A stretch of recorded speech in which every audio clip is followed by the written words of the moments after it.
Rain fell in thin, slanted sheets, soft against the glow of the hotel's glass front. Inside the lobby of the Regal Midtown Hotel, the marble shone like it was polished to mirror the world's judgment.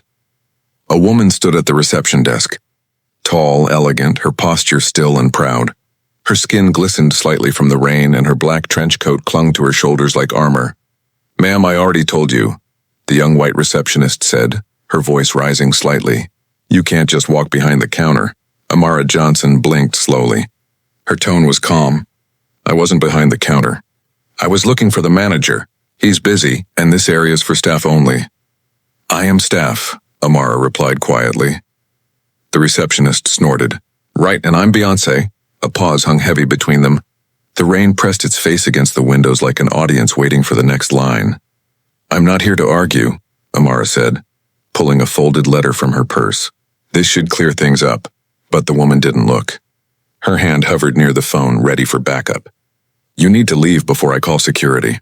Amara's voice didn't change. "Go ahead." The words hit like a dare, soft but steady. The receptionist picked up the phone. A few moments later, 2 security guards appeared. Both were large men, wearing identical expressions, that look of professional irritation that comes from handling situations they don't understand. The taller one spoke first. "Ma'am, we've had a complaint." Amara turned to him. "I'm here for a meeting." "With the manager. I've owned this hotel for 6 months." He raised a brow. "Right, do you have ID?" She opened her purse again, this time slower, more deliberate. "I have plenty." But before she could pull out the envelope, the second guard stepped closer. "Let's not make this harder. You're trespassing." "Trespassing?" "That's right." Amara studied them both. "You're standing in front of a woman who signs your checks." The first guard frowned. "Ma'am, please don't make this." But the front doors hissed open, and a white man in a gray suit stepped in, and the manager, Evan Price, slick hair, corporate smile, the kind of man who called everyone sweetheart when he was nervous.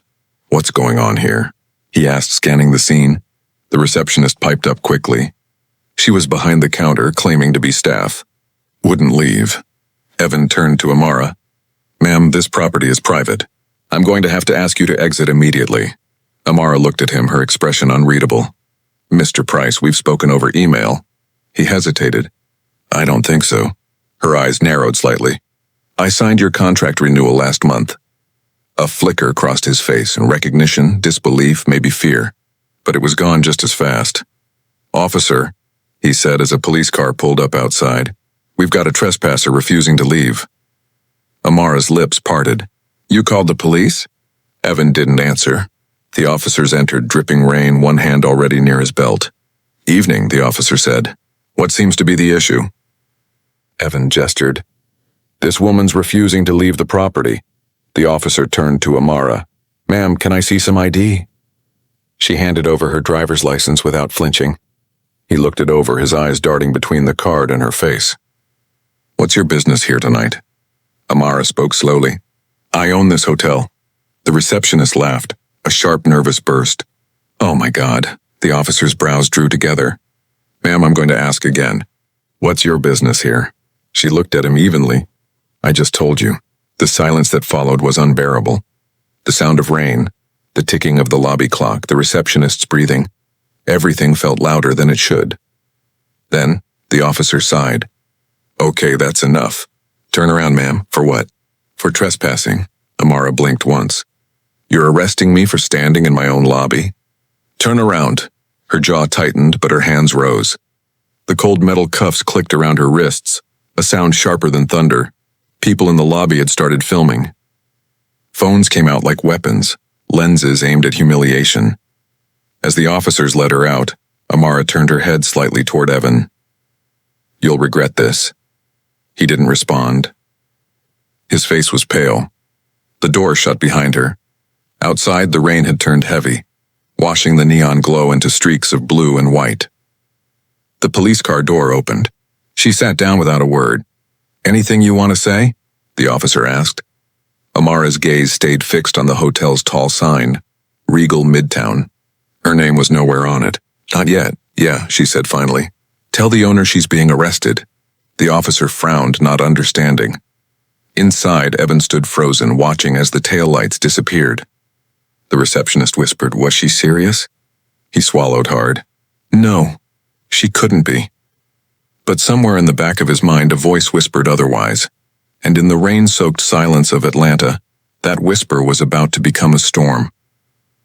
The police car rolled through wet streets, its lights cutting through the dark like a wound. Inside, Amara sat still, hands cuffed in front of her, eyes fixed on the blurred reflections of passing street lamps.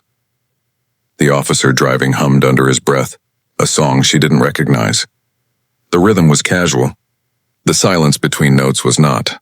They pulled into the precinct lot. Rain pooled around her heels as she stepped out. The metal door clanged shut behind them, echoing down the hallway as they led her through processing. Name? The booking officer asked without looking up. Amara Johnson, he typed slowly. Address? She gave it. Occupation? Her voice didn't waver. Hotel owner, he smirked, glancing up for the first time. Sure you are. Amara said nothing. The camera flashed for her mugshot, bright, sterile, and unforgiving. For a moment, she saw herself as the world wanted to, a problem.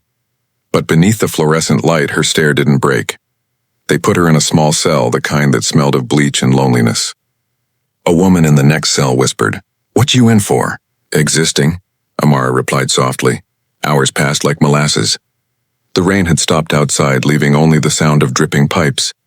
Eventually, a uniformed man appeared at the bars. He was older, weary eyes, silver at his temples. Ms. Johnson? Amara stood. Yes. I'm Sergeant Hale. You're being held for trespassing and failure to comply. We're waiting on the hotel's statement. I am the hotel's statement, she said quietly. He frowned. What's that supposed to mean? It means, she said, I own the building. He studied her for a moment, then sighed. Look, lady, I don't make the rules. Paperwork says they called you a disturbance. Amara leaned against the bars. Do the rules include believing every accusation that comes wrapped in a uniform and pale skin? Hale's jaw tightened. Watch it. She held his gaze. I'm just asking. He walked away. Outside the holding area, two younger officers chuckled near the coffee machine. She says she owns the place.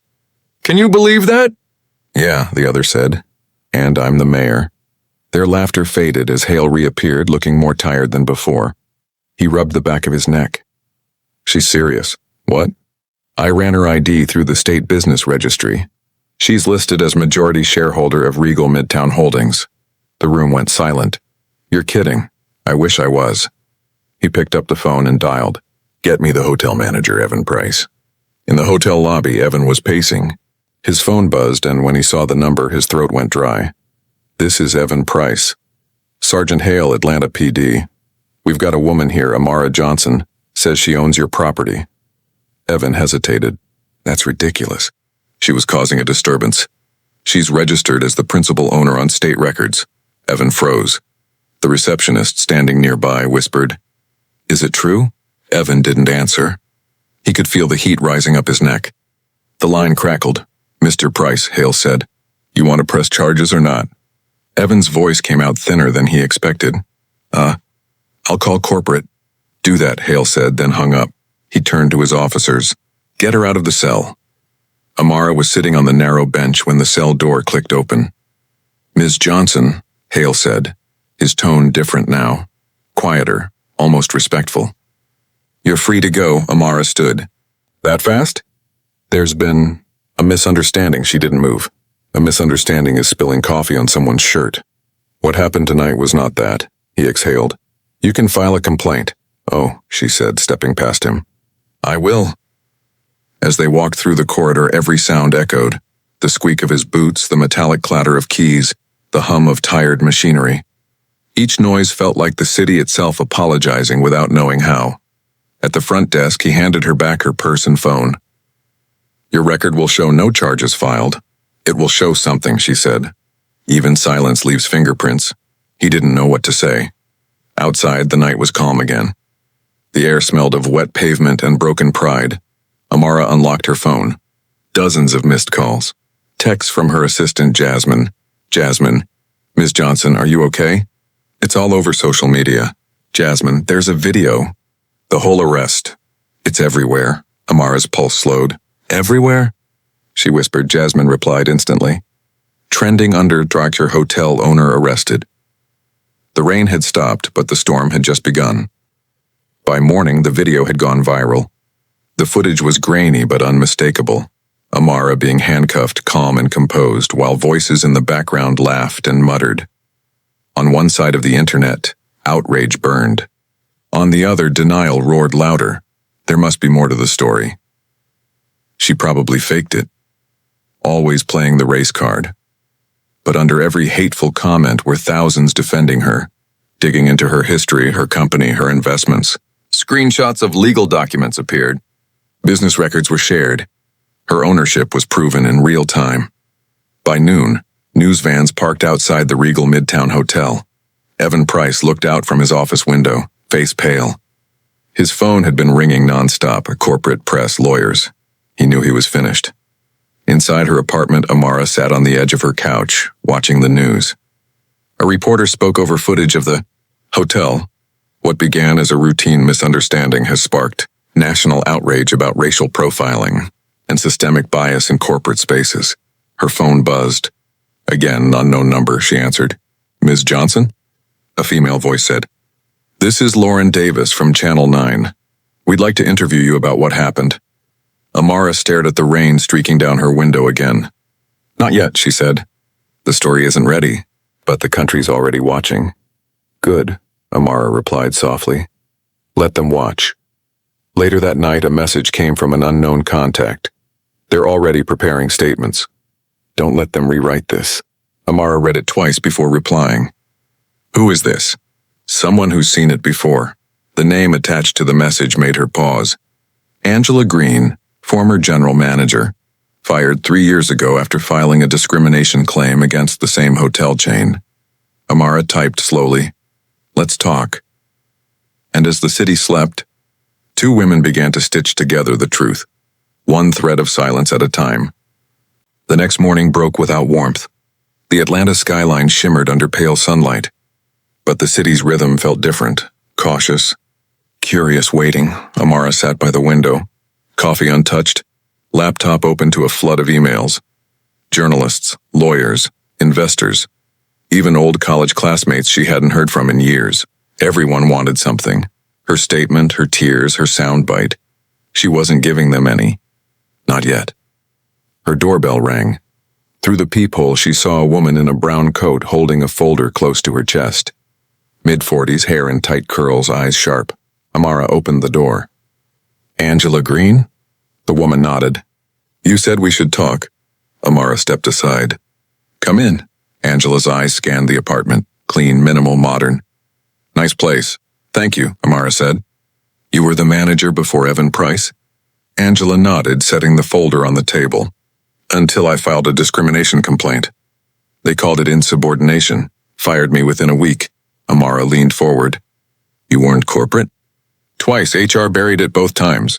Angela opened the folder. Inside were printed emails, internal memos, complaint forms. All stamped received but never resolved. Amara's jaw clenched. You kept all this? Angela smirked. My father used to say, never fight a system without a receipt.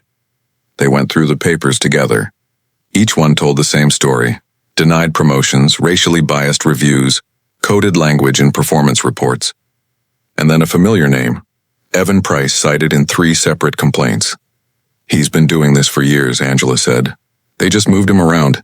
Different locations, same pattern. Whenever something blew up, they reassigned him. Amara looked up from the pages. And now he's mine. Angela nodded slowly. He was protected. They all are.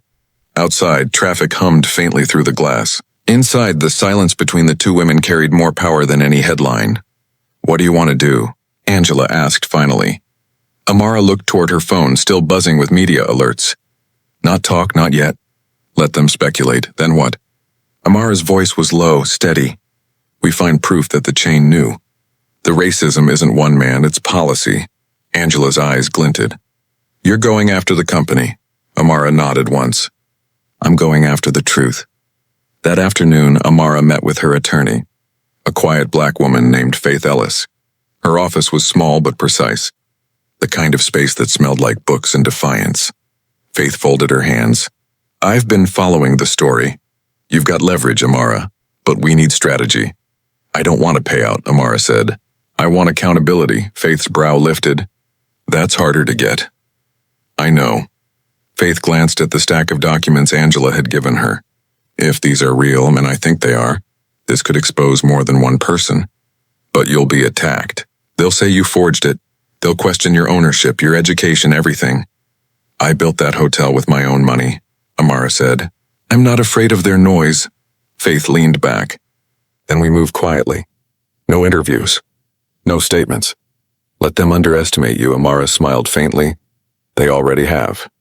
Across town in a glass-walled conference room, executives of Regal Holdings sat in tense silence. The CEO, Richard Langford, scrolled through his tablet, the viral video looping again and again. Unbelievable, he muttered. Who let this happen? Evan Price sat 2 chairs down, pale and sweating. Sir, she never identified herself as the owner. She was hostile. She was calm, interrupted a woman from legal. I watched the footage. Richard's jaw flexed. Damage control. Issue a statement. We regret the misunderstanding and are conducting an internal review. That's not enough, the legal director said quietly. She's got documentation. The business filings are public, Richard's voice sharpened. Then find something on her, anything. Evan swallowed. She's clean. No scandals, no debt, no lawsuits. Everyone has a weakness, Richard said coldly. Find hers before she finds ours. The meeting dissolved into murmurs. The system had been challenged and panic had a familiar smell, like ink and fear. That night, Amara sat in her car outside the hotel. She didn't go in. She just watched. Guests came and went. Staff hurried past. The valet whistled softly. Life moved on as if nothing had happened. She thought about her father, a construction foreman who taught her how to build with her hands before she could afford blueprints. Dignity isn't given, he used to say. It's built brick by brick. Her phone buzzed again, Jasmine, her assistant. Ms. Johnson, are you sure you don't want to respond publicly?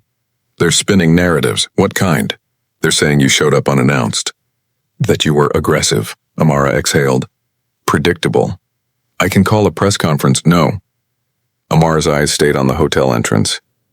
Let them lie. Lies rot faster in daylight. 2 days later, Faith called.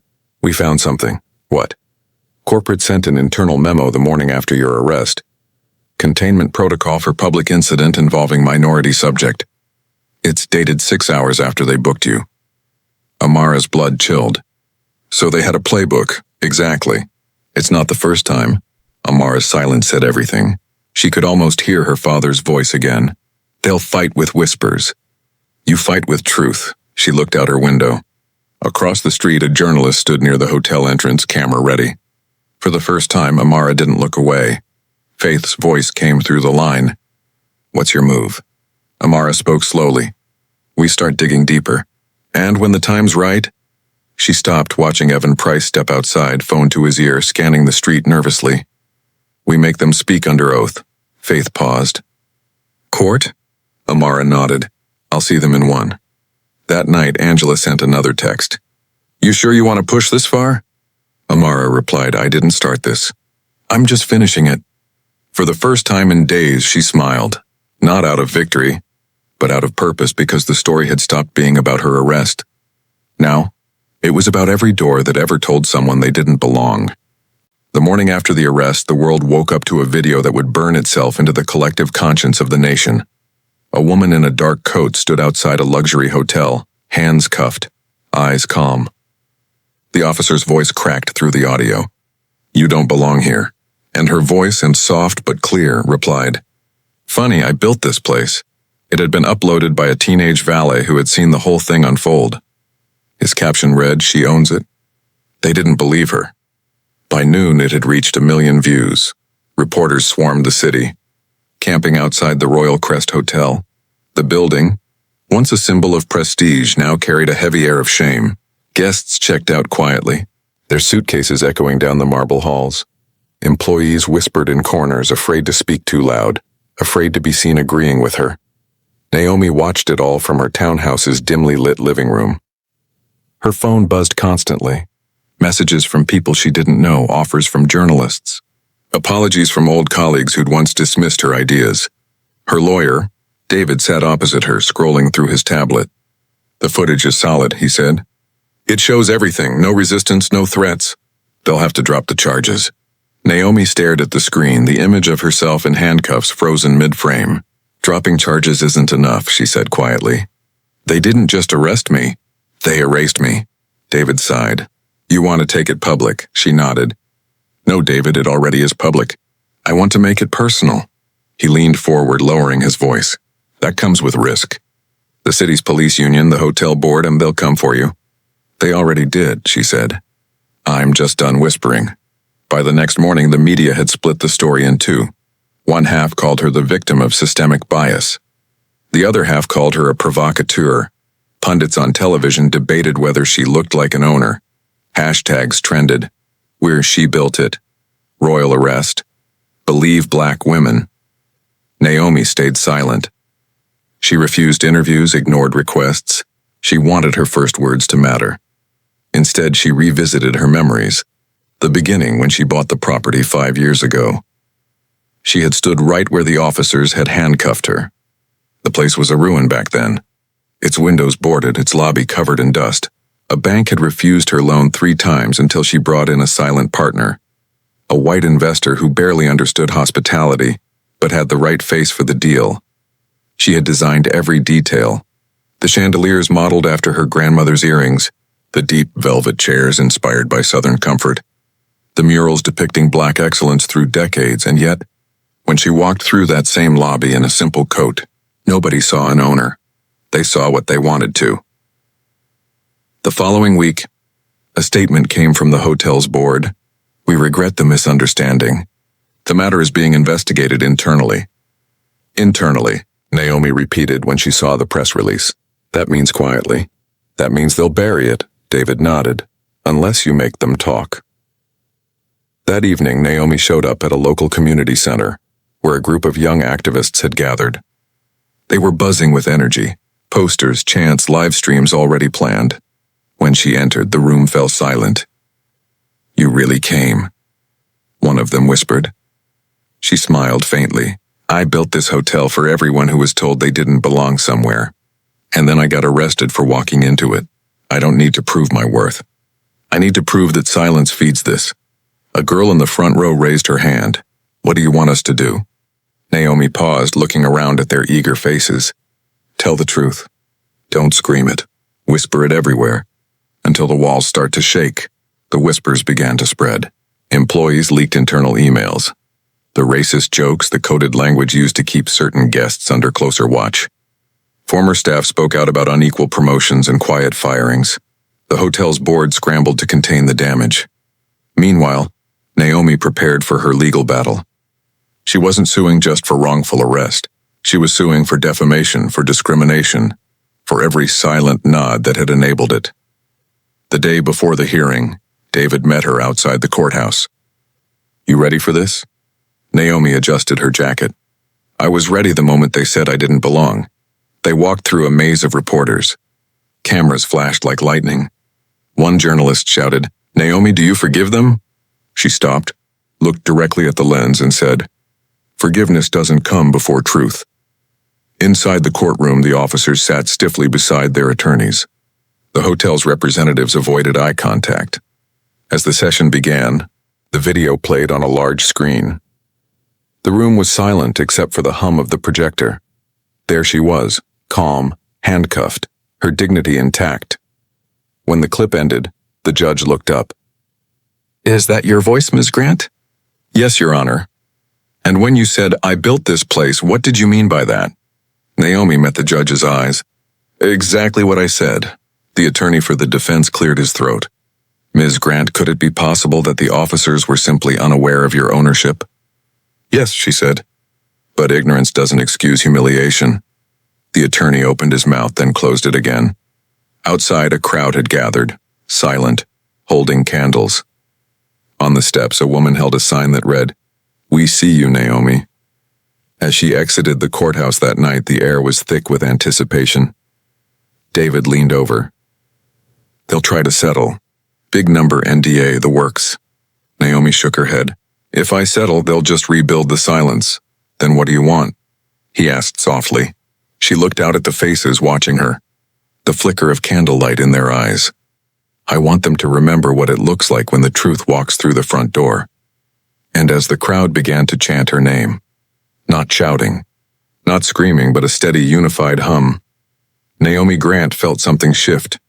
For the first time since that night, the weight of the world didn't rest on her shoulders. It rested on theirs, too.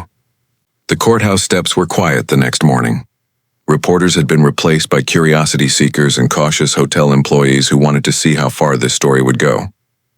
The royal crest stood just a few blocks away, its grand gold logo now dull against a gray sky. Inside Naomi's townhouse, the air buzzed with tension. David sat across from her at the kitchen table, papers spread between them. "They want to meet," he said finally. Naomi didn't look up. She was staring at her coffee, steam curling upward. "Who?" "The board. The same men who called you a PR disaster waiting to happen. They want a private discussion before the next hearing." She let out a bitter laugh. "Now they remember my number." David shifted uncomfortably. "Naomi, they're scared. The emails that leaked, this could destroy them. They'll offer you something big to stay quiet." "I don't want quiet," she said. "I've had enough of quiet," he leaned forward. "And if you go public, you know what happens next. They'll dig into everything. Your personal life, your business deals. They'll try to make you the problem." She finally looked up, eyes steady. "They already tried that." I just stopped believing them. The meeting was set for the next day at the Royal Crest, the very place she had been handcuffed. She hadn't walked through those doors since that night. When she arrived, the staff froze. Every face told the same story: guilt, curiosity, or fear. The marble floor gleamed under her shoes. The chandeliers she had designed still hung from the ceiling, shimmering like the past she'd built and they'd tried to erase.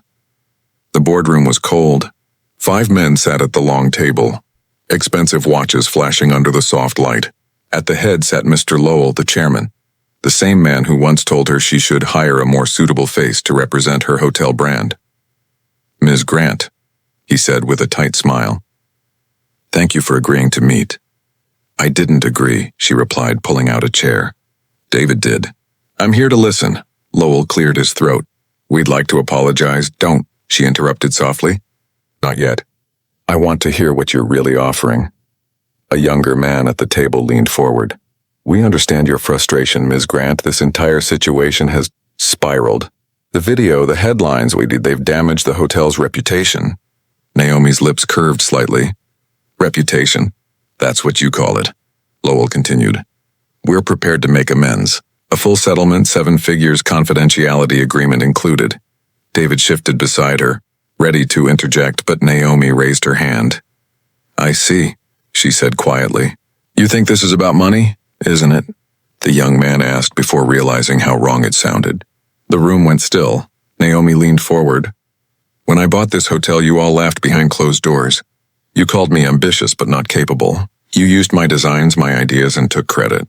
When that officer saw me standing in my own lobby, he didn't see ownership. He saw trespassing. And you helped build that," Lowell sighed. "Stop regretting," she said sharply. "Start remembering. Remember every board meeting where you dismissed me. Every time you used my name in press releases but never my face in photos. Remember the system you built that made it easy for a man to put me in handcuffs and call it procedure." Silence filled the room. No one met her eyes. Finally, David spoke. "Naomi, what do you want them to do?" She looked around the table, voice steady. "I want them to admit it publicly. Not an internal memo, not a statement drafted by lawyers. I want their faces on camera saying the truth." Lowell frowned. "That would ruin us." "It already has," she said, standing up. "You just don't see it yet." That night, Naomi's refusal to settle leaked to the press. News anchors called it a bold move. Commentators debated her motives. But in the streets, people began to see her differently. She wasn't just the woman who'd been wronged. She was the one who refused to be silenced. Across the city, murals appeared on walls, her silhouette in front of the hotel. The words she built it painted in bold letters, and still Naomi stayed silent. She didn't post, didn't tweet, didn't give interviews. Her silence became the loudest sound in the story. 2 days later, the city held a press conference. The chief of police stood behind a podium, cameras flashing. "We have reviewed the incident involving Ms. Naomi Grant. The officers acted within standard protocol based on available information. A murmur rippled through the crowd. A reporter shouted, "So, no apology?" The chief adjusted his microphone. "We are committed to learning from this and improving our training procedures moving forward." Naomi watched from home, arms folded. "Training," she whispered. "That's their word for amnesia." David sighed beside her. "It's predictable. But it's not over. The lawsuit keeps pressure on them." She nodded slowly. "Pressure isn't enough anymore. I want truth." He studied her face. "What does truth look like to you?" She turned toward him. "It looks like standing in the same room where they arrested me and telling them I own it and again, but this time with the world watching." 3 weeks later, Naomi walked into the Royal Crest once more. Cameras followed. The hotel board had been forced to hold a joint public statement after shareholders demanded transparency. She stood behind a row of microphones, the same marble columns towering behind her. The board members stood to her right, pale and uncomfortable. Naomi took a slow breath and began. 3 months ago, I was arrested for trespassing in my own building. They told me I didn't belong. And for a moment I believed them, because I'd spent years hearing it in quieter ways. Her voice didn't tremble. It rose steady, precise. "This isn't just about me. It's about every person who's been told that ownership has a color, about every door that closed before someone could even knock." She glanced at the men beside her. "They'll tell you this was a misunderstanding. But misunderstanding doesn't leave bruises on dignity." Lowell stepped forward to read his prepared apology, voice shaking slightly. "We, the board of the Royal Crest, acknowledge that systemic bias played a role in the events involving Ms. Grant. We deeply regret." Naomi looked at him, then at the crowd. "Regret is easy," she said softly. "Responsibility is harder." The cameras flashed. Reporters shouted questions, but Naomi didn't stay to answer them. She walked through the lobby, her lobby, head high, heels echoing across marble that once mirrored her humiliation. Outside, a quiet crowd awaited her. They didn't chant. They didn't scream. They simply watched. A child tugged her mother's sleeve and whispered, "Mom, is that the lady who owns the big building?" The mother smiled faintly. "Yes, baby. That's her." Naomi paused, turned slightly, and met the child's eyes. Then she said, almost to herself, "I guess I finally do belong." Naomi didn't sleep that night. The press conference had ended hours ago, yet the echo of camera flashes still flickered behind her eyelids. Her phone was a storm of notifications, praise, threats, sympathy, outrage. She placed it face down on the table. The silence afterward felt like a blessing. Outside, the city hummed, cars, sirens, wind sliding through the alleyways. Somewhere, a busker sang a tune about freedom. Naomi almost laughed at the irony. Freedom, she thought, wasn't a song. It was the slow, quiet work of reclaiming what they told you wasn't yours. David called around midnight. His voice was cautious. "You've become a symbol," he said. "I didn't ask to be," she replied. "I know. But the country's listening now. You've got senators quoting you, activists using your name in speeches. Even the mayor's office reached out. They want a meeting." Naomi hesitated. "The mayor?" "Yeah, tomorrow morning. They're calling it a discussion on racial equity and business representation. You're the centerpiece." She exhaled slowly. "They're trying to turn it into a photo op." "Maybe," David admitted. "But maybe that's how you win. By standing in their photo and owning it." She didn't respond. She was looking at the framed picture on her mantle. Her grandmother, smiling outside a small motel in Alabama, the first family business they ever owned. Her grandmother's words came back to her like a whisper. "Dignity is not for sale. But sometimes you have to make them see its price." The next morning, Naomi walked into City Hall wearing the same black coat she'd worn the night she was arrested. The echo of her heels down the hallway drew every eye. In the mayor's conference room, cameras lined the back wall. A dozen city officials sat around a polished table. The mayor rose with a practiced smile. "Ms. Grant, thank you for coming. Please, have a seat." Naomi looked at the photographers, then back at him. "Are these for the discussion or the distraction?" A nervous laugh rippled through the room. The mayor's smile didn't waver. "Transparency, Ms. Grant. We want the public to see progress being made." "Progress isn't made with flashbulbs," she said quietly, taking her seat. "It's made when the people who caused the wound start treating it." David nudged her under the table, a silent reminder to stay calm. The mayor began. First, we want to formally acknowledge the incident at the Royal Crest as unacceptable. It does not represent our city's values. Naomi's eyes narrowed slightly. But it represents your systems. And systems speak louder than values. The room grew tense. A woman from the diversity office cleared her throat. Ms. Grant, we're exploring reforms, anti-bias training, review committees, community engagement panels. Naomi raised a hand. Panels don't fix what people refuse to see. You can't train empathy out of someone who's never been taught humanity. The mayor's smile faltered for the first time. Then tell us, he said. What do you suggest? She leaned forward. Stop pretending this is new. You want change? Start by naming what it is. Racism isn't a misunderstanding. It's an inheritance. The silence that followed was heavy, uncomfortable. The mayor exhaled slowly. Ms. Grant, would you consider joining our advisory board? We could use your perspective. Naomi studied him for a moment. Perspective is what you ask for when you're not ready for truth. She stood. I'll help, but not as decoration. If I speak, it'll be because you're finally ready to listen. She walked out before anyone could stop her. That afternoon, her words made headlines again. Naomi Grant confronts City Hall. Racism is an inheritance. Talk shows replayed the clip on loop. Some praised her courage. Others accused her of fueling division. But Naomi didn't watch any of it. She was driving. She needed distance from the noise, the opinions, the applause that always came with strings attached.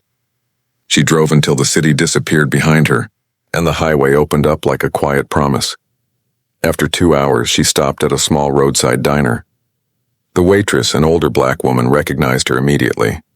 You that lady from the hotel, she said softly. Naomi nodded, weary but polite. The woman poured her coffee. My daughter works downtown, she said after that video.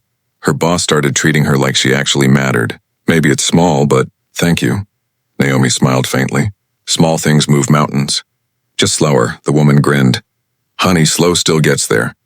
When Naomi returned to the city, she found protest flyers taped across the hotel gates. The Royal Crest was now under investigation for discriminatory hiring practices. Shareholders were withdrawing investments, Lowell called her personally. Naomi, this is spiraling out of control, he said. She didn't bother hiding the smirk in her voice. You mean truth is spiraling out of control? You're burning everything down. Maybe it needed burning. Do you have any idea how much this will cost you too? Naomi paused. A little peace of mind. Worth it. She hung up. That evening, David arrived at her townhouse with a folder. It's official, he said. The police department's internal affairs division is reopening your case. The officers involved have been placed on temporary leave. Naomi stared at the folder without opening it. Temporary, she repeated. For now, David said carefully. But it's progress, she shook her head. Progress is when I don't have to read about temporary justice. He leaned back, tired. You can't change everything, Naomi. I can try, she said simply. Late that night, she stood on her balcony overlooking the city. The Royal Crest's lights flickered faintly in the distance. The building looked smaller now, like it had lost its arrogance. Her phone buzzed again. This time it was a message from a young woman named Aisha, one of the hotel's cleaning staff. Miss Grant, thank you. They never looked us in the eyes before. Today they did. Naomi read it twice, then typed back, keep standing tall. They can't unsee you anymore. She set the phone down and closed her eyes. The night air felt different now, cleaner somehow. She remembered her grandmother again standing outside that little Alabama motel. One day, she had said, you'll own something too big for them to take away. Naomi smiled. She finally understood. Ownership wasn't just a building. It was your voice, your dignity, your refusal to disappear, she whispered to the quiet city below. You can take my keys, but you'll never own my story. The wind carried her words across rooftops, past blinking streetlights and into the restless dark, where change had already begun to stir. The following morning, the Royal Crest Hotel felt like a battlefield disguised in marble. The fountains outside still poured water, but the lobby was emptier than ever. Guests canceled reservations, investors pulled out, and journalists hovered like vultures outside the glass doors. Inside, the staff moved carefully, whispering as if the walls themselves could record their voices. Naomi's presence lingered in every corridor, in every mural she had designed. symbols of black excellence now turned into silent witnesses. Lowell sat in his office staring at the financial reports scattered across his desk. The losses were climbing, and the city's investigation had already found patterns of racially biased treatment in hiring and security practices. His assistant knocked softly. "Sir, the press is waiting for your response." Lowell rubbed his temples. "Tell them we're preparing a statement." "They don't want a statement," she said carefully. "They want Naomi Grant." He looked up, eyes narrowing. "Then they can wait forever." But the truth was, he knew the world wasn't waiting anymore. The narrative had left his hands. Meanwhile, Naomi sat in her favorite cafe, the one she used to visit before her world turned into a headline. She wore sunglasses and a simple jacket, but people still recognized her. A young man approached cautiously. "Miss Grant, I just wanted to say what you're doing. It's brave. My mom cried watching your speech." Naomi smiled politely. "Tell your mom I'm still learning how to be brave." As he walked away, David entered the cafe holding a newspaper. "You made the front page again," he said, sliding it across the table. The headline read, "Naomi Grant's Fight Reshapes City's Power Lines." She looked at it without emotion. They love building heroes when they can't kill the story. David sat down. "They're calling for a televised town hall. The mayor, business leaders, activists, they all want you there." She sighed. "A stage for apologies. I'm not interested." "Then what are you interested in?" Naomi looked out the window, watching the city move, tired, messy, alive. "I want to rebuild, but not that hotel. Something different." He frowned. "Rebuild what exactly?" "The idea of belonging," she said softly. "A space where we don't have to prove we deserve to be there." David nodded slowly. "You're talking about ownership again." "I'm talking about home."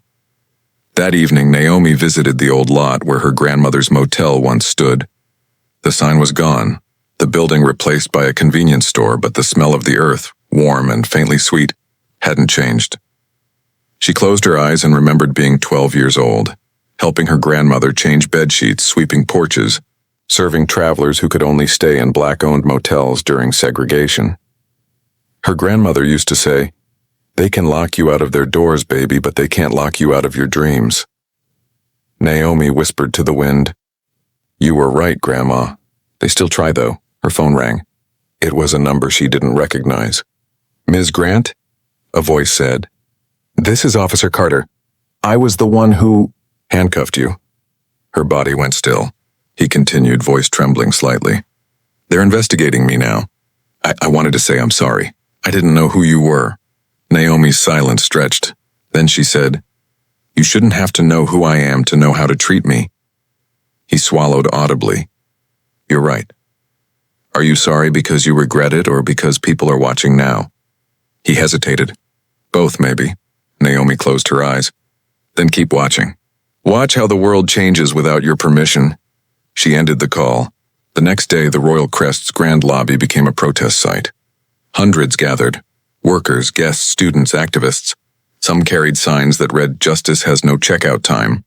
Others simply held candles. Naomi didn't plan to attend, but when she saw the live stream online, something inside her stirred. She grabbed her coat and headed out. When she arrived, the crowd parted. Phones rose into the air. Cameras flashed. Someone shouted, "Ms. Grant, say something!" She stepped onto the hotel's marble steps, the same steps she had been forced down in handcuffs weeks before. She looked at the crowd, a sea of faces, hopeful, angry, alive. Her voice was calm but carried weight. "They said I didn't belong here, but I'm standing here anyway. Not for revenge, for memory, so the next woman who walks into a place she built doesn't have to prove she's real." The crowd erupted, not in screams, but in applause that rolled like thunder. Naomi raised her hand and the noise softened. "This building doesn't deserve your rage. It deserves your rewriting. Make it ours again, not theirs." A woman in the crowd called out, "How do we do that?" Naomi smiled faintly. "By refusing to disappear." That night, footage of her impromptu speech went viral. But there was something different this time. The focus wasn't on her arrest, her lawsuit, or the humiliation. It was on her presence, quiet, grounded, defiant. News outlets replayed the scene endlessly. Commentators debated whether she was leading a movement or simply telling her truth. For Naomi, it didn't matter anymore. She was tired of being a headline. She just wanted to build again on her own terms. 2 days later, an anonymous investor reached out. The message was brief. Saw your speech. Let's talk about a new kind of hotel. One that belongs to everyone. Naomi met him in a modest office downtown. He was middle-aged, with kind eyes and no interest in the spotlight. I believe in what you said, he told her. A place where people don't have to prove they belong. Let's build that. Naomi studied him carefully. Why me? He smiled. Because you've already shown you can build something they can't destroy. She hesitated, then extended her hand. Let's do it. But no more marble floors or gold logos. This time it's made for people, not prestige. That night, Naomi sat by her window sketching designs. She drew open spaces, sunlight streaming through glass, walls covered in portraits of forgotten pioneers, black architects, artists, thinkers. She wasn't building a hotel this time. She was building a haven. David called, hearing the excitement in her voice. You sound alive again. I am, she said, because this isn't about fighting anymore. It's about creating. He was quiet for a moment. What are you going to call it? Naomi smiled, pencil still moving across the page. The Haven. Outside, dawn began to break, pale gold spreading across the skyline. For the first time in months, Naomi didn't feel like she was surviving a storm. She felt like she was building the sunrise after it. The news broke before dawn. By 6 a.m., Amara's face was everywhere, her mugshot beside the words arrested for trespassing in her own hotel. The photo froze her mid-blink, as if the world caught her between pain and fury. Cable anchors debated both sides. Commentators asked whether she had escalated. Hashtags multiplied. She owns it trended. Inside her apartment, she sat on the couch, hands clasped. Her lawyer, Malik, leaned against the wall, scrolling his phone. They've dug up your business history, he said quietly, trying to frame you as aggressive. Difficult black woman narrative. Amara exhaled, eyes fixed on the silent TV. They always choose the easier villain. He nodded. But this time people are angry. I mean, really angry. You've got witnesses, footage, receipts. A knock interrupted them. Malik opened the door. A young reporter stood there, trembling with nervous purpose. Miss Johnson, she said softly. I wanted to apologize, Amara tilted her head. For what? I was in the lobby that night. I filmed it. I didn't post it at first, I was scared. The girl's eyes watered. But I uploaded it this morning, it's everywhere now. Amara rose, silent, then offered her hand. You did the right thing. Don't apologize for being late, just don't stop now, the girl nodded. The world's watching. By noon, reporters camped outside the hotel. The corporate board tried to contain the fallout. Public relations teams scrambled, spinning miscommunication, procedural misunderstanding, unfortunate incident. But the footage said otherwise. It showed Amara, calm and respectful, presenting her ID, her nameplate, her ownership letterhead. It showed the manager's condescension, the security guard's hesitation, the officer's smug certainty. The clip ended with her being led away in cuffs, whispering, "You'll regret this," and then silence. The kind of silence that breaks systems open. Inside the hotel boardroom, chaos reigned. White men in tailored suits argued over damage control. The regional manager, Evans, looked pale. We can't fire the officer, he's local police. But we need to say something, another executive snapped. Say what? That we arrested our own CEO? Jesus Christ, Evans. Evans rubbed his temples. She never used her title in the moment. A voice from the corner cut through the noise. She didn't have to, they turned. It was Layla, the operations director, the only black woman at the table. She owned the space by her presence, she said, cold and clear. You just couldn't see it. The room went quiet. Evans glared. Watch your tone. Layla met his stare. You should have watched hers. That night, Malik called Amara. The governor's office wants to meet. They're panicking about the optics. Amara was sitting by the window looking down at the city lights. Optics, she repeated. Funny how justice only matters when the lens turns toward them. They want to settle, he said. Big number. Confidentiality clause, she smiled faintly. Money's their apology language. So what do you want? Amara turned from the glass. Their silence broke me once. Now mine will break them. 2 days later, she arrived at the courthouse in a gray suit, simple and sharp. Cameras flashed. Protesters lined the street holding signs. Let her speak, she owns it, enough is enough. The officers who had arrested her were inside, nervous, sweating. The hotel executive sat stiff, whispering into earpieces. When she walked in, the courtroom fell silent. The judge cleared his throat. Ms. Johnson, before we proceed, are you sure you wish to represent yourself? I'm sure, she said. Her voice carried. I've been misrepresented long enough, the spectators murmured. The judge motioned for quiet. Amara placed a single file on the desk. This, she said, is my ownership deed. Filed, notarized, and public. Dated 3 years before the night in question. She turned, eyes on the officers. You said I didn't belong. Tell me, what does belonging look like to you? One officer shifted uncomfortably. Another looked down. Amara's tone softened. Because when I showed you proof, you saw a problem, not a person. You saw trespass where there was title. And now? She lifted the document. You see your reflection? The judge studied her.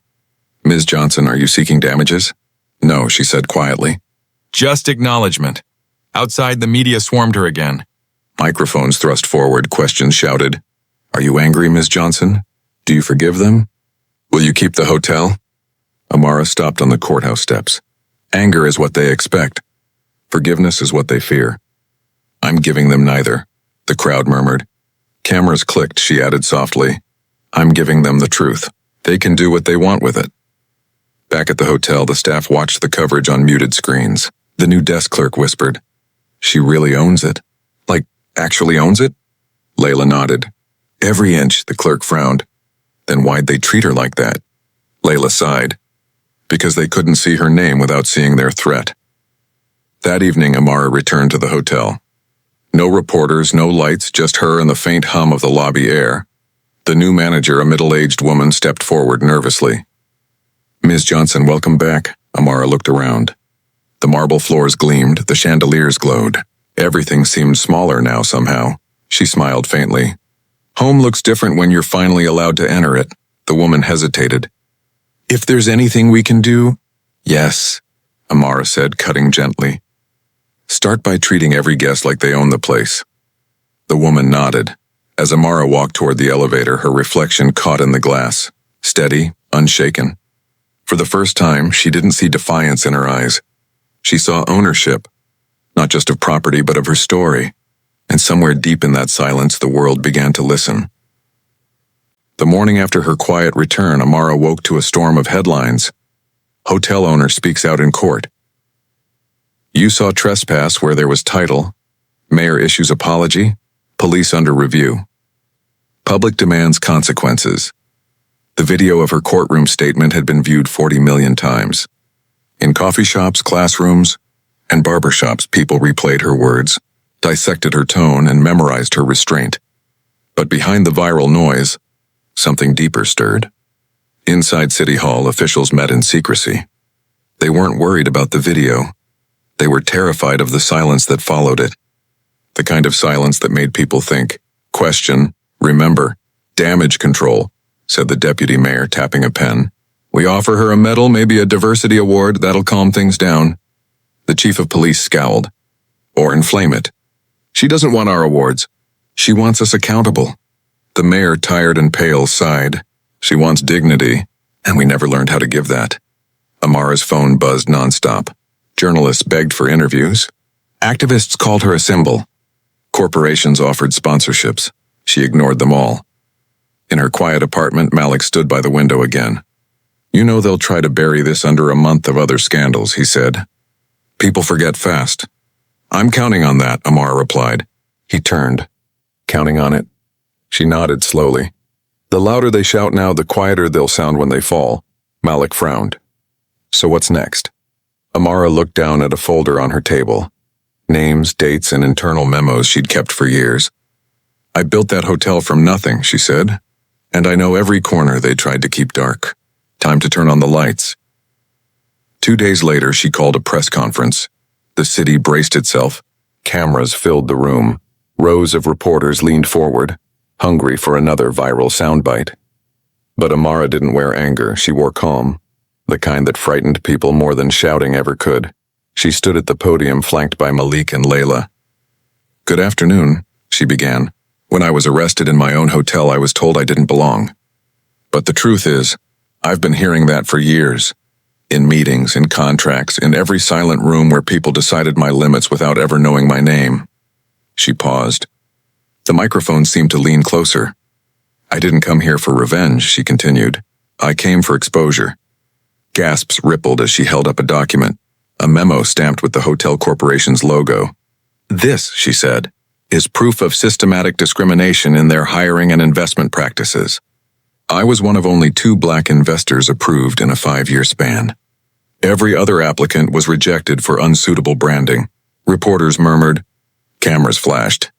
"And this," she said, holding up another page, "shows correspondence between senior executives and city officials, mocking diversity programs as PR bandages." The room erupted. Questions flew, but Amara raised her hand. "You've had your turn to speak. Now it's mine." Her voice hardened. "You can't reform a system that was designed to humiliate. You can only expose it until it collapses under its own weight." The next morning, the internet caught fire again. Hashtags merged into a movement. Expose the system. She owns the room. Unapologetic truth. The hotel stock dropped 12% in a day. 3 executives resigned. The mayor's office launched an internal investigation to ensure equitable practices, but behind closed doors the backlash brewed. Threatening letters arrived at Amara's doorstep. Anonymous calls. Online trolls flooding her inbox with hate. Malik grew worried. "You're poking the whole beehive now." "I know," she said quietly. "But maybe it's time they felt the sting." He sighed. "You're fearless." "No," she corrected. "I'm tired." Late one night, she received a call from a familiar voice. Officer Grant, the same one who had cuffed her. "Ms. Johnson?" His tone was hesitant. I just wanted to say, I'm sorry. I didn't know you didn't ask," she said. He swallowed hard. "You're right. I didn't. We were told someone was causing trouble in the lobby. You didn't think I could own it," she finished. Silence stretched. Then softly he said, "I see it now. You didn't deserve that." She closed her eyes. "Deserve doesn't decide what happens to people like me, officer." "Decisions do," he exhaled. "I'll testify if it helps." She paused. "It might." Then, after a moment, "But it'll help more if you remember this next time you meet someone who looks like me." The line went quiet. Then he whispered, "I will." The next morning, she met Layla in the hotel lobby. It was quieter now, filled with tension and awe. Guests recognized her, nodded respectfully, whispered her name like a rumor made real. "You've changed the air in this place," Layla said softly. Amara smiled faintly. "No, Layla. I just made people breathe differently." Layla nodded. "You're not just a name anymore. You're a movement," Amara shook her head. "Movements fade. Ownership doesn't." They walked together to the conference room, the same room where those executives once dismissed her ideas. Now the chairs were filled with new faces, diverse, hopeful, nervous. She stood at the head of the table. "Welcome," she said. "You're not here to replace what broke. You're here to rebuild what should have been." A young man raised his hand. "Ms. Johnson, why not sell the hotel and move on? After everything they did?" Amara looked around, then smiled faintly. "Because I don't walk away from places that tried to erase me. I write my name on their doors." The room went silent, then slowly, applause filled the air. Outside, as she left the meeting, Malik caught up to her. "They're calling it the Johnson Standard now. Businesses reviewing their policies to avoid another scandal like yours." She chuckled softly. "They'll pretend it's morality. It's just math. Racism costs money now," he grinned. "Still counts as progress." "Maybe," she said. "But I'll call it progress when silence stops feeling like survival." They stood on the sidewalk as the sun dipped low, painting the city in gold and shadow. For a moment, neither spoke. Finally, Malik asked, "You ever think about what would have happened if no one filmed that night?" Amara's expression darkened. "Then I'd still be behind bars and they'd still be smiling." She looked at the horizon. "The camera didn't save me, Malik, it just made them watch." And as the city lights flickered on, she realized something. The camera never blinks, but it also never forgets. And neither would she. By the 10th day, silence became the city's loudest noise. No new statements from the mayor. No updates from the corporation. The police department stopped taking interviews. Every power figure who had spoken with arrogance now hid behind legal teams and locked doors. But the people kept talking. Graffiti appeared across downtown. "She owns it. Justice has a face. You arrested the wrong woman. The world wasn't moving on. It was circling back." Amara sat in her office, the same office where she once begged for equal consideration on investment proposals. Now her inbox overflowed with letters of support, partnership offers, and invitations to speak at universities. But she wasn't interested in applause. She wanted accountability. Malik entered quietly, a file in his hand. "You'll want to see this." She flipped it open. Internal emails from the city attorney's office. Chain after chain discussing how to contain her case, how to minimize liability, how to frame her arrest as procedural error. Her jaw clenched. "They never saw me as human. Just a headline to manage," Malik nodded. "That's why we're taking them to federal court. Civil rights violation, malicious arrest, and defamation." She looked at him. "You think they'll ever admit they were wrong?" He smiled grimly. "Admitting guilt isn't their language. Losing is." The first hearing was packed. Cameras lined the hallway outside. People waited for hours just to watch her walk in. When Amara entered, heads turned, not because of her fame, but because of her stillness. She carried herself like someone who had already won. The defense team, 5 lawyers deep, sat stiffly at their table. Evans, the former regional manager, sat behind them, pale and trembling. The judge entered. "Ms. Johnson, Mr. Grant, City of Brookhaven Hotel Group Inc. This court is now in session." The air tightened. Amara took the stand first. Her voice was calm, deliberate. "When I was arrested," she said, "I didn't raise my voice. I didn't resist. I thought that would save me.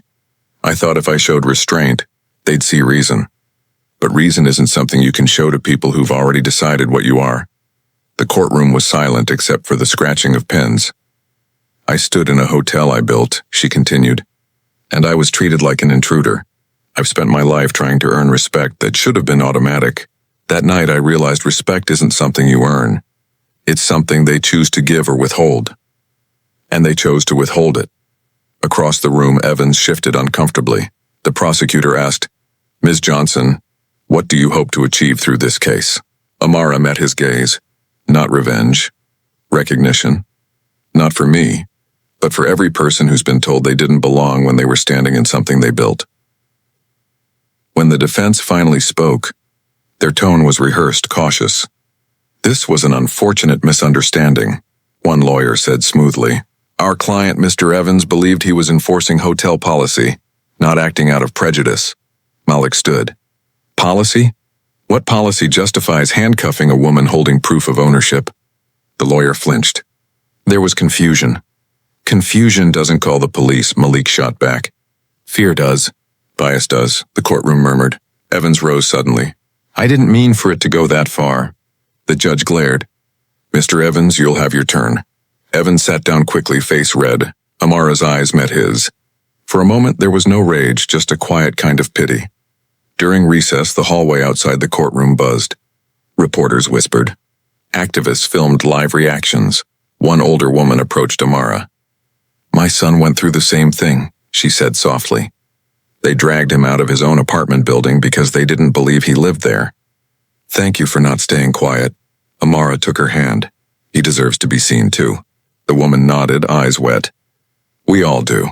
By the afternoon session, the defense's confidence began to crack. Emails, footage, and witness testimony painted a picture too clear to deny. The jury watched, horrified, as security footage replayed the moment the officers approached her, hands already on their cuffs, voices sharp with suspicion. One juror looked away. Another wiped her eyes. Amara didn't flinch. She had already lived it once. Watching it again didn't break her. It exposed them. When Evans was finally called to the stand, he looked smaller than anyone remembered. "Mr. Evans," Malik began. "Why did you call the police?" Evans hesitated. "She wouldn't leave. She told you she owned the property." "I thought she was lying." Malik stepped closer. "Because?" Evans' voice cracked. "Because people like her don't usually—" He stopped. The courtroom froze. Say it, Malik pressed. Don't usually what? Evans looked at the floor. Own hotels. The silence that followed was heavy. Final, Amara didn't move. She didn't need to. His words had already convicted him. That night, the city couldn't sleep. The clip of Evans' confession spread like wildfire. It was played on every network, dissected by every analyst, quoted in every post. Because people like her don't usually own hotels. It echoed everywhere. An accidental truth that revealed everything. Amara watched it once, then turned off the TV. She didn't smile. She didn't gloat. Instead, she whispered to herself, "They never see us until they can't unsee us." The next morning, she arrived at the courthouse again. Protesters chanted her name. Children held up handmade signs. Elders prayed aloud. Malik leaned in as they entered. "You know, this is bigger than just your case now." She nodded. "It always was. They just didn't believe me." As they walked through the double doors, she glanced up at the courthouse ceiling. The carved words read, "Equal justice under law." She whispered, "Maybe today those words start to mean something." And with that, she stepped into the reckoning room, where lies crumble, truth speak, and the powerful finally learn what silence sounds like when it's no longer theirs to command. By the second week of the trial, the courthouse had become more than a building. It was a mirror. Everyone who entered it saw themselves reflected in some way. The proud saw their pride. The guilty saw their ghosts. And Amara saw her country, stripped bare under fluorescent lights and cameras that refused to blink. Inside, the tension was thick enough to taste. Even the reporters spoke in hushed tones. The judge's gavel echoed like thunder. Amara sat still at her table, hands folded neatly. Malik flipped through his notes, but his eyes stayed on her. "You ready?" he whispered. "I've been ready my whole life," she replied. The judge entered. All rise. Evans sat at the defense table again, this time flanked by fewer lawyers. The corporate representatives were absent. Travel conflicts, they claimed. Everyone knew they were hiding. The prosecution began. "Your Honor, today we present testimony from employees of the Brookhaven Hotel who witnessed the night of the arrest." A young woman named Sophia took the stand first.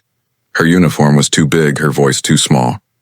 "Ms. Reyes," the prosecutor said gently, "you were the desk clerk on duty that evening, correct?" "Yes." "Can you describe what you saw?" Sophia hesitated, glancing nervously at Evans. "It's okay," Amara said softly from her seat. "Tell the truth." "That's all that matters," Sophia swallowed hard. She came in calm. "Showed me her ID, her name badge. I told Mr. Evans she was here. He told me not to serve her." "Did he say why?" Her voice shook. "He said, 'She's not who she says she is.' He said, 'I know their type.'" A ripple of gasps filled the room. Evans closed his eyes, his jaw twitching. The prosecutor nodded. "And then?" "He told me to call security. I said maybe we should check the system. Maybe she was telling the truth. He told me to stay in my lane." The judge leaned forward. "Your lane?" Sophia nodded. "That's what he said." The silence that followed was heavy, stretching across the room like a bruise. When the prosecutor thanked her, she stepped down, trembling, but lighter. For the first time, her truth had weight. Next came a security guard named Daniel. His uniform was neatly pressed, his shoulders square, but his eyes betrayed shame. "Mr. Holt," Malik began, "you were the first to approach Miss Johnson, correct?" "Yes. Did you believe she was trespassing?" "No," he said quietly. "Not really. Something didn't feel right." "Then why did you arrest her?" He hesitated. "Because Evans said she was lying." "And the officers said to just follow orders." Malik stepped closer. "Do you always follow orders even when they're wrong?" Daniel looked down. "I didn't think it mattered." She looked calm. "I thought, if she really owned it, they'd sort it out later." Amar's voice cut gently through the silence. "Later never comes for people like me." He looked up at her, eyes wet. "I know that now." During recess, Evans sat alone on a bench in the hallway. Cameras weren't allowed there, but whispers filled the space anyway. Amara walked past him quietly. For a moment she paused. He didn't look up. "You want to gloat?" He muttered. "No," she said. "I want you to think about the word sorry. Not say it, understand it," Evans scoffed. "Wouldn't make a difference." She tilted her head. "It might not change me, but it could change you." Then she walked away, leaving him staring at the floor, trapped in the silence he once used as a weapon. Back inside, the courtroom buzzed with low tension. Reporters scribbled, cameras clicked. The next witness was unexpected. Officer Grant, the same man who had cuffed her. The room stirred as he took the stand. "Officer Grant," Malik began, "you were part of the arresting team?" "Yes. Do you stand by your actions that night?" Grant exhaled slowly. "No, not anymore." Murmurs filled the air. The judge rapped the gavel. "Order." Grant continued, voice steady but heavy. "When I got the call, they said we had a trespasser refusing to leave. We were told she was being disruptive. When I arrived, she wasn't yelling. She wasn't fighting. She was standing still, calm. That should have told me something." Malik nodded. "And yet you arrested her." Grant looked directly at Amara. "I did, and I was wrong." The words hung there. Simple, undeniable. "I've seen a lot in this job," he went on, "but that night, it was the first time I realized silence can be violent too, the kind where you don't question what you're told because it's easier not to." Amara's eyes softened. For the first time there was something like forgiveness, not spoken, not complete, but real. The judge leaned forward. "Officer Grant, why testify now?" He hesitated. "Because my son asked me if the woman I arrested ever got out." I couldn't answer him honestly until I told the truth. The courtroom was silent. For a moment, even Amara forgot to breathe. When the court adjourned for the day, the crowd outside exploded in cheers. Reporters surrounded her, firing questions. "Ms. Johnson, do you feel vindicated? Will you accept an apology from the city?" She stopped on the courthouse steps, the wind lifting her hair slightly. "Vindication is for the living," she said softly. "What I want is justice, Geese, and that's still breathing." The crowd erupted. Hashtags flooded the internet again, but Amara didn't linger. She slipped away quietly into the dusk. Later that night, she stood on the hotel's rooftop, city lights glittering below. The hum of cars, the pulse of neon, the faint rhythm of a world that was finally looking at itself. Layla joined her, a soft coat around her shoulders. "You could have settled," she said. "You could have walked away rich and quiet." Amara smiled faintly. "Quiet built the walls. I'm here to tear them down." Layla nodded, eyes glistening. "You think they'll ever learn?" Amara looked out across the skyline. "They will when they realize silence isn't safety. It's surrender." The two women stood there in the wind, not speaking, not needing to. The night carried their stillness like a message, a warning and a promise. Tomorrow the city would wake to another headline, another debate. But tonight, beneath the stars and the hum of change, a truth settled into the air. The world had seen what it looked like to arrest a woman for walking through her own door. And now, the world could never pretend it didn't know why. The morning air in Atlanta tasted like rain and fear. The hotel lobby, once filled with polished marble and empty pride, was now crowded with cameras, microphones, and questions that stung like bees. The world had seen the footage.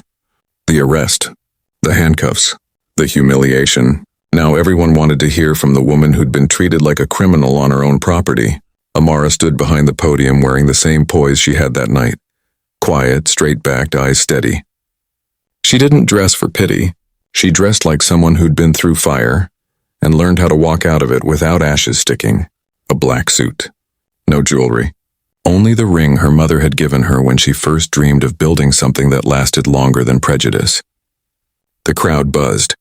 Questions swarmed the air before the press conference even began. "Ms. Johnson, are you planning to sue the police department? Do you believe this was racially motivated? What do you say to those calling this an overreaction?" She didn't answer yet. She waited for silence. She waited until the room, and the world watching through their screens, remembered how to breathe. Then she spoke. "Good morning," she began softly. "It's strange being here, isn't it? Talking about trespassing, in a place that's mine." A ripple of murmurs spread through the crowd. The cameras zoomed in. Amara's voice stayed calm, almost too calm. "That night I was treated like I didn't belong, like I was invisible, like I was dangerous. The officers didn't ask for ID before deciding who I was. They saw my skin before they saw me." Her tone didn't rise, but her words hit like a storm. "They say it's just one mistake, just one incident. But what they call a mistake, I've lived my whole life through. Every ma'am, are you sure you're in the right place? Every you people. Every stare that tells me I don't belong. The flashbulbs flickered like lightning. Reporters scribbled. But Amara didn't look at them. Her gaze was fixed on something far beyond the walls, something that lived between justice and exhaustion. I built this hotel, she said. I walked through its construction dust. I wrote the checks that made this marble shine. I hired people who believed in what it could represent, excellence without permission. And yet one night I became an intruder here, all because someone decided ownership doesn't look like me. A hush blanketed the room. Even the sound tech in the back stopped fiddling with his wires. Detective Mills was watching from the side of the room, hat in hand. He'd been suspended pending investigation. The weight of it sat in his posture. His jaw clenched. His eyes flickered with something, maybe shame, maybe confusion. Amara looked at him briefly. Then without venom she said, I've been angry. I've been humiliated. But more than that, I've been patient. Too patient. A pause. Patience is what they teach us. Be calm, be civil, be silent. Because when we raise our voices, it's called aggression. When we demand fairness, it's called disruption. So we wait, and one day someone puts you in handcuffs for walking into your own building. The reporters leaned forward. One of them, a young black journalist, lowered his notepad slowly, his eyes wet. This isn't just about me, Amara continued. This is about every black woman who's been told she's too loud, too proud, too much. About every man who's been followed in a store. Every child who learns too early that being innocent doesn't mean being safe. The words trembled in the air, but her voice didn't. I'm not here to destroy anyone. I'm here to remind you that silence builds the walls higher than hate ever could. There was a long silence, the kind that felt sacred. A journalist finally broke it. Ms. Johnson, he said softly, what do you hope will come of all this? Amara looked at the cameras. Her expression shifted and weary but fierce. I hope that little girls watching this will see what dignity looks like when it's handcuffed and still refuses to bow. The crowd murmured again, louder this time. The flashbulbs became thunder. From the corner of the room, District Attorney Reed, who'd been publicly quiet until now, stepped forward. A white man in his 50s, gray at the temples, polished suit, politician's calm. He cleared his throat, adjusted his tie, and said, Ms. Johnson, on behalf of this city, I want to offer an apology. But Amara raised a hand slightly. Not rude, just firm. You don't need to apologize for the city, she said. Apologies don't rebuild trust. Actions do. The DA froze, unsure whether to nod or retreat. Amara continued. Fire who needs to be fired. Retrain who can be retrained. And next time, when a woman walks into a building, don't assume she doesn't belong. Ask who she is before you decide who she's not. The DA looked at the cameras, then down at the floor. Amara's lawyer, Carla Simmons, stepped to the mic next. Her tone was crisp, legal, and final. We're filing a federal civil rights lawsuit against the department and the city, she announced. But this isn't just about damages. It's about precedent, about ensuring what happened to Ms. Johnson never happens again. A buzz of voices filled the room. Reporters whispered to each other. The story had officially crossed from tragedy to reckoning. Amara stepped back from the podium, her composure unbroken. The crowd parted as she walked through. She didn't smile, didn't wave. Just walked straight, quiet, unbothered. Outside, the rain had started to fall, but slow and cleansing. A small crowd had gathered beyond the hotel doors, holding signs. We see you, Amara. Ownership has a new face. We believe you. A young girl reached through the barrier with a small notebook and said, Ms. Johnson, can you sign this? Amara knelt slightly, smiled softly, and signed her name. Then she whispered, almost like a secret, one day you'll own something too. Don't let anyone tell you you can't. The girl nodded wide-eyed. The cameras caught it all. As Amara walked to her car, thunder rolled in the distance. Not the sound of chaos, but of something long overdue. Inside the hotel, Mills stood still by the wall. His badge, heavy in his pocket, felt like a confession he could no longer carry. He finally whispered under his breath, she was right. But no one heard him. The press had already moved on to the next question, the next headline, the next storm. Amara didn't look back. The world had already done enough looking for her. The courtroom was silent enough to hear the air conditioner hum. Reporters Reporters lined the back row. Police officers sat stiffly, hands clasped, eyes avoiding the woman they had once cuffed. The city seal gleamed on the wall, a golden reminder of justice or what it claimed to be. Amara sat at the plaintiff's table beside her lawyer, Carla Simmons. Her posture was a sermon, steady, proud, untouchable. The cameras weren't allowed inside, but everyone knew the world was watching anyway. Live streams outside, hashtags trending, whispers of reckoning sweeping through the city. Across the aisle, Detective Mills sat with his attorney, shoulders hunched. His badge had been suspended, his uniform replaced by a gray suit that didn't fit his guilt. He didn't look up. Judge Evelyn Ward entered. The gavel struck once. Court is now in session. Amara didn't flinch at the sound. It reminded her of that night, the slamming doors, the click of handcuffs. But she wasn't there to relive it. She was there to define it. The prosecutor began the opening statement, a practiced rhythm of empathy and evidence. "Ladies and gentlemen of the jury," he said, "on the night of May 17th, my client, Ms. Amara Johnson, was arrested for trespassing in her own hotel. A black woman, the rightful owner of the establishment, was handcuffed, humiliated, and detained without cause. We are not here today to debate ownership. We are here to expose bias, neglect, and the power of assumption." Every word echoed through the chamber like footsteps down a long hallway. The defense attorney, a middle-aged man named Lewis Carr, rose next. "This is an unfortunate misunderstanding," he began, his tone oily with civility. Detective Mills acted on the information given by hotel staff. There was no intent to discriminate. There was confusion, nothing more. Amara's eyes flicked toward him, calm but cutting. Confusion, she thought. The word had been used to justify too many wounds. The first witness was a young officer, Jenkins. Nervous, fidgeting, his voice cracked on the stand. "Did you ask Miss Johnson for identification?" the prosecutor asked. Jenkins swallowed. "No, sir. Why not? I assumed she was a guest causing a disturbance." "Assumed?" the prosecutor repeated slowly. "Based on what?" Jenkins hesitated. "She didn't look like the owner." A low murmur rippled through the courtroom. Judge Ward tapped the gavel once, restoring order. Amara didn't blink. The truth had finally said itself out loud. Carla scribbled a note beside her. "Let them hear their own words." The next witness, the hotel receptionist Haley Morris, looked visibly shaken. She clutched a tissue like it was a lifeline. "Ms. Morris," the prosecutor said, "you called the police that night, correct?" "Yes," she whispered. "Why?" She came in late. I didn't recognize her. She didn't speak right away."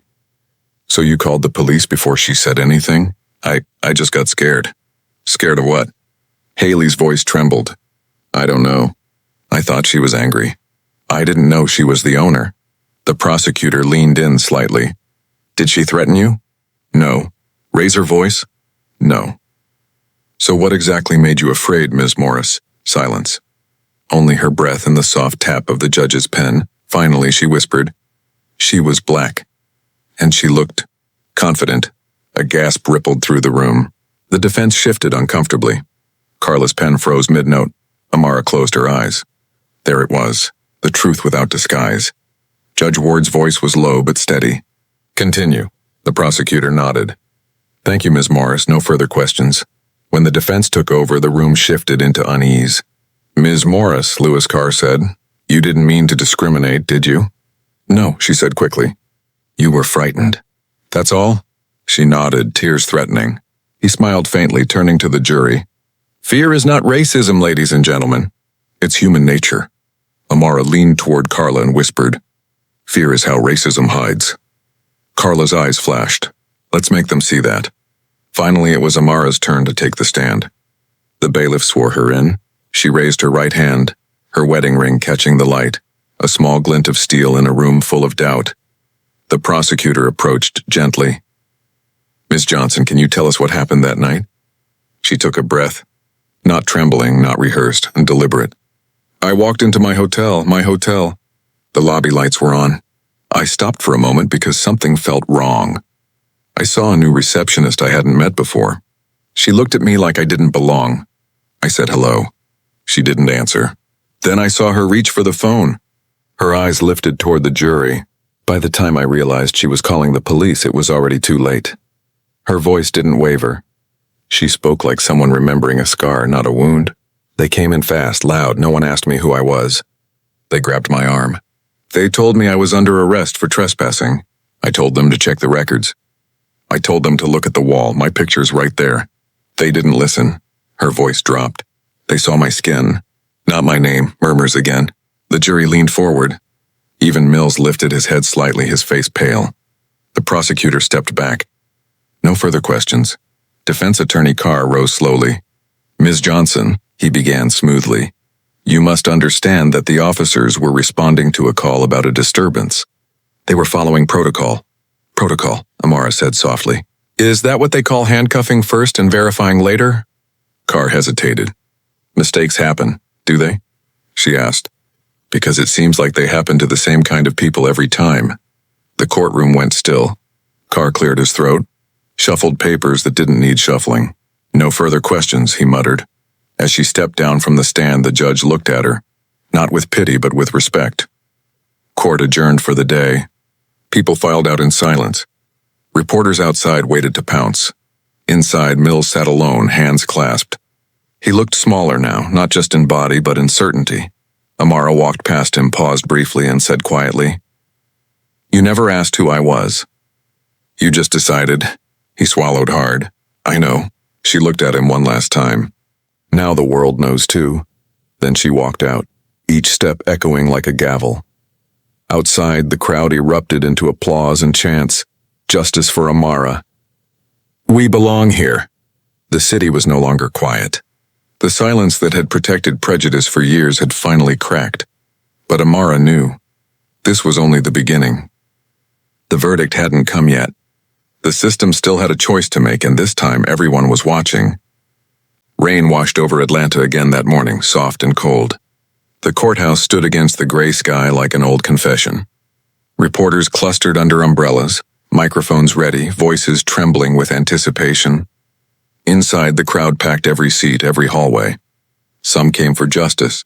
Others came to witness a reckoning.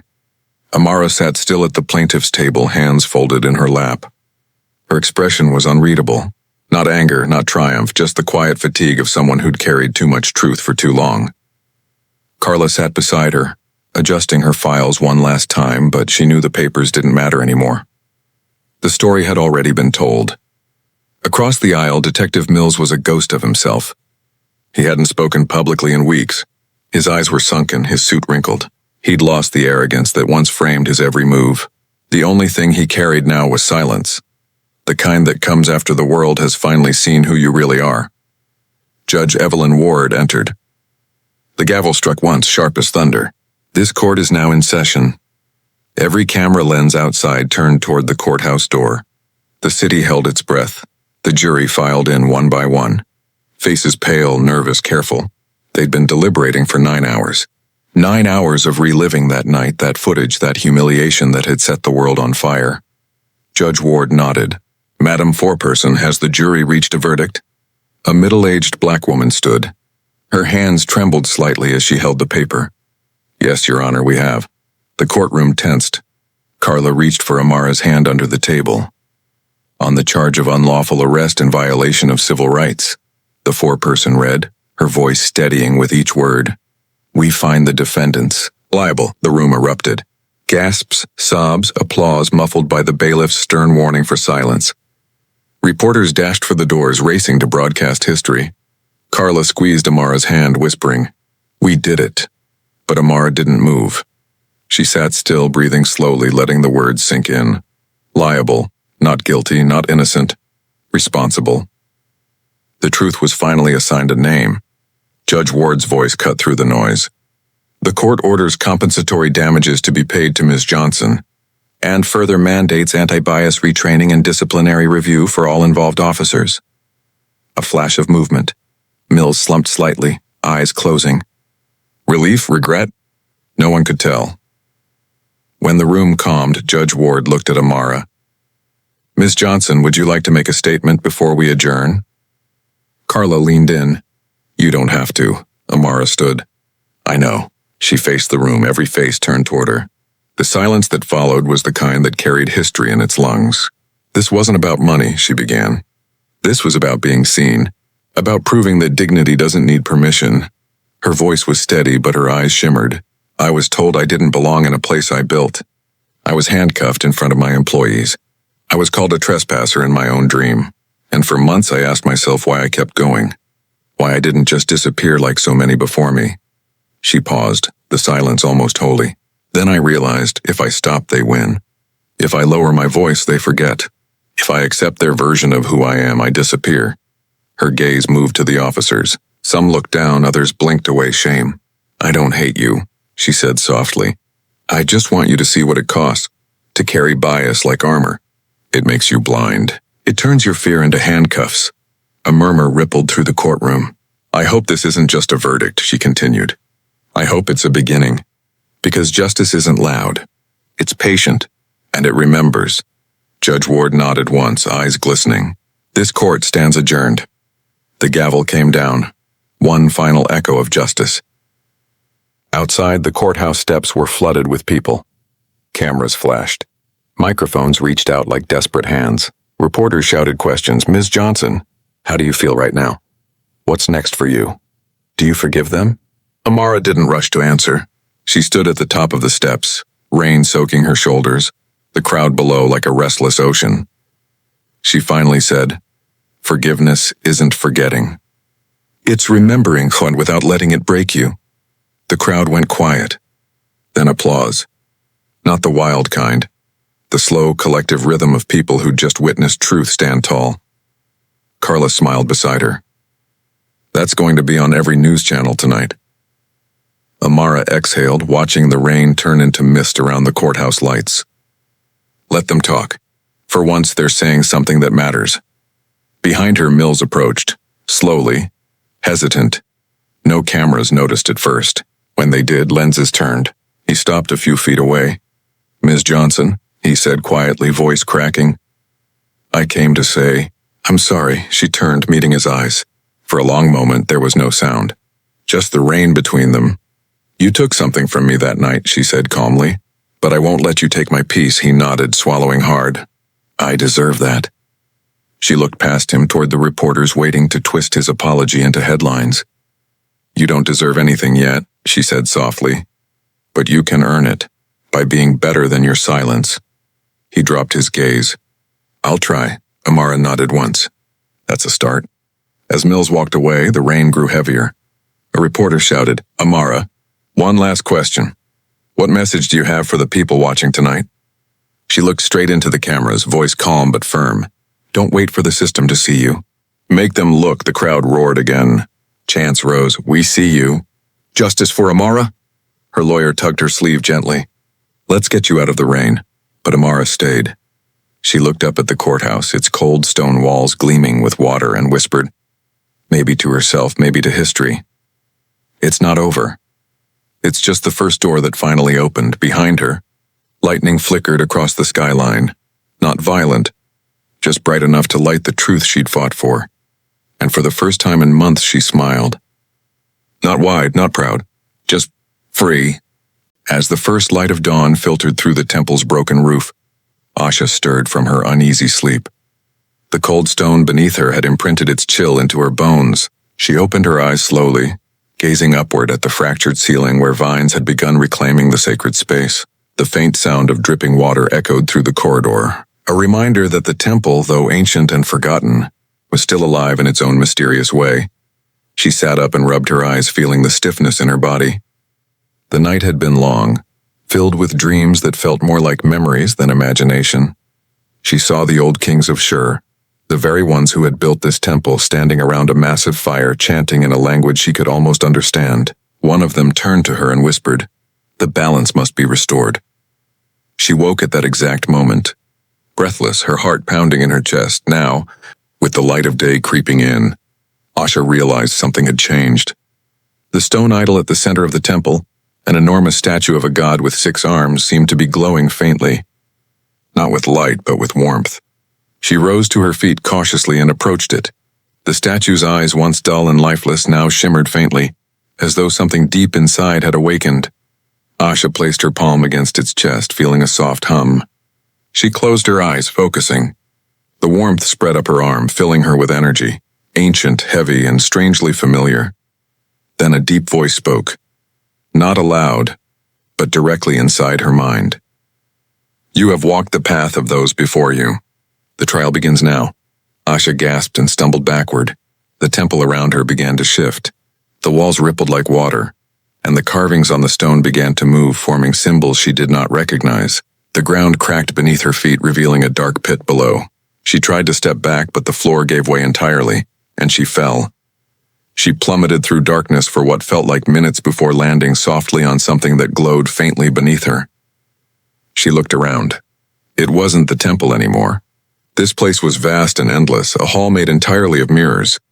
Each mirror reflected not her current self, but versions of her from different times. One showed her as a child, barefoot and smiling in her village. Another showed her covered in blood, clutching a dagger. Another showed her as an old woman sitting beside a fire, whispering to unseen spirits. Asha approached the nearest mirror. The reflection moved differently from her. It blinked before she did. Who are you? She asked it quietly. The reflection smiled. I am you and I am not. I am what you might become, what you have been and what you have denied. Asha's stomach twisted. This is some illusion. The reflection shook its head. No illusion, Asha of Sure. You stand in the Hall of Echoes. Here truth has no mask. The gods watch to see if you are worthy of their power. Suddenly the mirrors began to tremble. From the far end of the hall a shadow moved, tall, shifting, and filled with whispers. It took the form of a woman cloaked in black mist, her face hidden beneath a hood. Asha felt her heart race. Who are you? She called out. The woman's voice was like silk wrapped around steel. I am the Keeper. I guard the truth within you. To leave this hall you must face it. Asha clenched her fists. I've faced everything life has thrown at me. What truth could scare me now? The Keeper raised her head. Beneath the hood was Asha's own face, twisted, scarred, and filled with fury. The truth, said the reflection-darkened version of her, is that you were never chosen.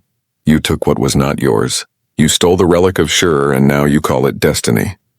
Asha's breath caught in her throat. The words hit like blades. No, I was chosen by the Oracle. The dark Asha laughed bitterly. The Oracle saw desperation, not destiny. You came here because you were afraid to be nothing. You thought if you found this temple, if you awakened the gods, the world would finally see you. Asha stepped back. That's not true. The Keeper raised her hand, and the mirrors around them began showing flashes of Asha's life. Her struggling in the marketplace, begging the scholars to take her in, being turned away time and again. Her mother's voice echoed faintly. The world is not kind to dreamers, Asha. Tears welled in her eyes. I wanted to help my people. The relic can heal the land. The Keeper stepped closer, or destroy it. Do you even know what power you seek to awaken? Asha's silence answered for her. The Keeper extended her hand and a blade of pure light formed between her fingers. Then prove yourself. If you can defeat me, you will have earned your right to claim the relic. Asha reached instinctively for her dagger, but it was gone. Instead, when she looked down, the glow from the temple earlier now burned in her palm, forming a weapon of her own, a blade made of molten gold. Humming with energy, they circled each other, the air thick with tension. Then, with a roar that seemed to shake the entire hall, the Keeper lunged. Their blades clashed, sparks flying in every direction. The sound echoed endlessly through the mirrored walls. Every strike felt like a memory surfacing. Every parry revealed another truth. The more Asha fought, the more she realized she wasn't battling an enemy. She was fighting herself, her own doubt, her guilt, her pride. Finally, exhausted and trembling, Asha dropped to her knees. I can't, she whispered. I can't win against myself. The Keeper lowered her weapon. Then you have already won. The hall shattered like glass, dissolving into light. Asha gasped as she was lifted upward through the same void she had fallen through. When her eyes opened again, she was back in the temple. The idol before her was no longer dull stone. Its eyes blazed with golden fire. The voice spoke once more in her mind, deeper now, clearer. You have faced the truth within. You are no longer the seeker. You are the bearer. The statue's chest opened, revealing a glowing relic inside, a crystalline sphere pulsing with life. Asha reached out and touched it. Energy surged through her veins. For a brief moment, she saw visions of the future, fields blooming again, rivers flowing, her people free of hunger. But in the final vision, she also saw herself alone, standing at the edge of a burning city. The relic in her hand shone like a dying sun.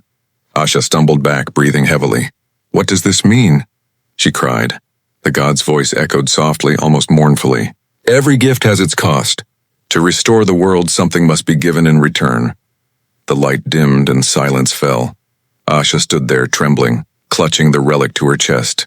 She didn't know what the price would be. But for the first time in her life, she was not afraid. Outside, the first real sunlight of morning pierced through the clouds, spilling into the temple. Dust turned to gold in the beams, and the air shimmered like the breath of something ancient awakening. The trial of Shur had only just begun.